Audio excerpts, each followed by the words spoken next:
ভিন্ন হতে পারে। আমরা বিএনপি, জামাত, এনসিপি, ইসলামী আন্দোলন বাংলাদেশ, গণ অধিকার পরিষদ এমন বিভিন্ন নামে রাজনৈতিক লড়াই করতে পারি, কিন্তু যদি আওয়ামী লীগ প্রশ্ন আসে তাহলে আমরা ঐক্যবদ্ধভাবে এই সকল সন্ত্রাসীদেরকে প্রতিহত করতে চাই না। আমরা দেখতে চাই এই অভ্যুত্থান পরবর্তী বাংলাদেশে এই তদন্ত কমিটিগুলো প্রত্যেকটা ঘটনার পিছনে কোন ব্যক্তিগুলো দায়ী, কোন সিস্টেম দায়ী, কোন প্রতিষ্ঠানগুলো দায়ী, সেগুলো খুঁজে বের করে তদন্ত সাপেক্ষে তাদেরকে যেন শাস্তির আওতায় নিয়ে আসে। আমরা এই বাংলাদেশে এমন ধ্বংসের পরে আর কোন চুরির খেলা দেখতে চাই না। প্রত্যেক আমাদের আহত ভাই বোন যারা আমরা যাদেরকে হারিয়েছি তাদের পরিবারের পাশে এই সরকারকে নিজের সর্বোচ্চটুকু দিয়ে দাঁড়াতে হবে। তাদের ওই নিষ্পাপ সন্তানদেরকে ফিরিয়ে দেওয়ার মতো সামর্থ্য এই পৃথিবীতে আর কারণ নেই।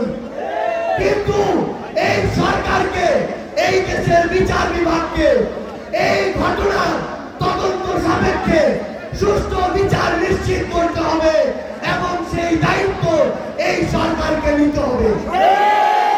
আমরা স্পষ্ট করে ঘোষণা দেই, আমাদের অনেক মত থাকতে পারে, ফ্যাসিস্ট বিরোধী যারা লড়াই করেছি মত পার্থক্য থাকতে পারে, কিন্তু সেই সুযোগ নিয়ে আওয়ামী লীগ এবং তাদের দোসর আমাদের মধ্যে ঢুকে অরাজকতা তৈরি করবে, সেই সুযোগ আমরা এই বাংলাদেশে আর দিব না। আমাদের মধ্যে রাজনৈতিক আদর্শ ভিন্ন হতে পারে, আমাদের নাম ভিন্ন হতে পারে, আমরা বিএনপি, জামাত, এনসিপি, ইসলামী আন্দোলন বাংলাদেশ, গণ অধিকার পরিষদ এমন বিভিন্ন নামে রাজনৈতিক লড়াই করতে পারি, কিন্তু যদি আওয়ামী লীগ প্রশ্ন আসে তাহলে আমরা ঐক্যবদ্ধভাবে এই সকল সন্ত্রাসীদেরকে প্রতিহত করব। সংগ্রামী সহযোদ্ধারা, আমাদের নিজেদের মধ্যকার মত পার্থক্যে ফাটল ধরিয়ে সুযোগ নেওয়ার জন্য অনেকে বসে আছে। আমরা এই বাংলাদেশে এই সুযোগ আর কাউকে দিব না।